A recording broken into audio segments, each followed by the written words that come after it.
Hello అండి, ఇవాళ recipe అల్లం గారెలు. మా ఫ్రెండ్ వైషు ఈ రెసిపీ వీడియో చేయమని రిక్వెస్ట్ చేసింది. మేము క్రిస్టియన్స్ అండి, మాకు తెలీదు ఈ నవరాత్రులకి ఇవాళ ఏం చేయాలో. తనే మాకు సజెస్ట్ చేసింది. ఇక దీని ప్రాసెస్ వచ్చేసి మిక్సర్ జార్లో అల్లం ముక్కలు, పచ్చిమిరపకాయలు, జీలకర్ర కచ్చా పచ్చాగా గ్రైండ్ చేసి పక్కన పెట్టుకోవాలి.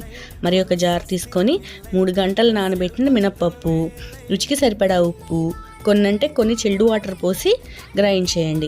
ఒక బౌల్లో మనం గ్రైండ్ చేసుకున్న పిండి, జీలకర్ర, అల్లం పచ్చిమిర్చి మిశ్రమం, తరిగిన కరివేపాకు వేసి మొత్తం కలిసేలా కలుపుకోవాలి. కడాయిలో ఆయిల్ పోసి ఆయిల్ హీట్ అయ్యాక చేతితో పిండిని తట్టుకొని గారెలు చేసి ఆయిల్లో వేసి మీడియం ఫ్లేమ్లో గారెలు గోల్డెన్ బ్రౌన్ వచ్చాక బౌల్లోకి షిఫ్ట్ చేసుకోండి. ఈ వీడియో మన సబ్స్క్రైబర్స్ కోసం కూడా చేస్తున్నామండి. వీడియో నచ్చితే లైక్ చేసి ఛానల్ని సబ్స్క్రైబ్ చేసుకోండి. Thank you.